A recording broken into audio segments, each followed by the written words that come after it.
میں دیکھیں کہ میاں نواز شریف لیٹے ہوئے ہیں اور بہت خوش ہیں، اور میں ان کے پاس بیٹھی ہوئی ہوں اور وہ مجھ سے نا میرے سر پہ بھی ہاتھ رکھ رہے ہیں، بہت محبت سے، جیسے میں وہ مجھے بالکل اپنی بیٹی کی طرح سمجھ رہے ہیں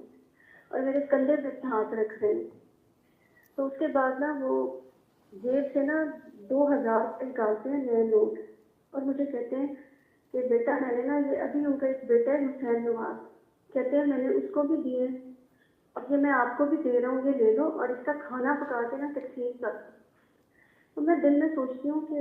میاں صاحب نے مجھے پیسے کم دیے، تو وہ جیب سے اور نکالتے ہیں، وہ بھی بالکل نئے نوٹ ہوتے ہیں، بہت چمکدار، جیسے ابھی ابھی نکل کے آئے ہیں بینک سے، بلکہ اس سے بھی نئے۔ تو وہ مجھے دیکھ کے لیے کرتے ہیں، تو میں کہتی ہوں نہیں میاں صاحب مجھے اور نہیں چاہیے، یہ خواب ہے۔ حکمران کو خواب کے اندر کسی بھی حکمران کو ملنا آزمائش ہوتی ہے، آزمائش۔ آپ کا حکمران کو ملنا اس کا مطلب یہ ہے کہ آپ کی لائف میں آزمائشیں ہیں، اور ان کا چارپائی پر لیٹے ہونا اس کا مطلب یہ ہے کہ ان کی طبیعت خراب ہو سکتی ہے، اس کا اندیشہ موجود ہے۔ یہ جو آپ کا آزمائشوں میں ہونا، نقصان میں ہونا، حالت غم میں ہونا، اس کی کنفرمیشن وہ یہاں سے ہو رہی ہے کہ جو وہ آپ کو پیسے دے رہے ہیں کہ یہ لو پیسے، اور جو وہ یہ کہہ رہے ہیں کہ اس کا کھانا بنا کے تقسیم کرو،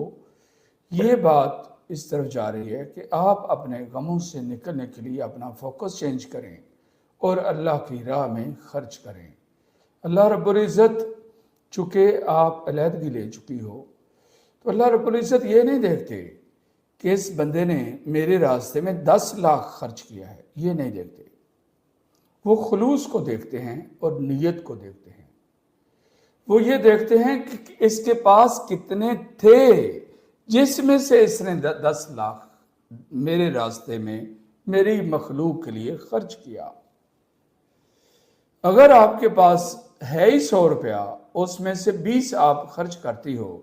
تو جو ارب پتی ہے اس کے 10 لاکھ خرچ کرنے سے آپ کی سخاوت زیادہ بڑی ہے۔ یہ بات سمجھ گئی ہیں؟ اس لیے کوئی نہ کوئی صدقہ خیرات کریں تاکہ آپ اپنے حالات سے باہر نکلیں، اللہ رب العزت آپ کے لیے کوئی نئی راہیں کھولے۔ اور یہ کثرت سے پڑھیں وَمَن يَتَّقِ اللَّهَ يَجْعَلْ لَهُ مَخْرَجًا وَيَرْزُقْهُ مِنْ حَيْثُ لَا يَحْتَسِبُ۔ جو انسان اللہ سے ڈرتا ہے، اللہ رب العزت اس کے غموں سے، دکھوں سے، تکلیفوں سے نکلنے کے لیے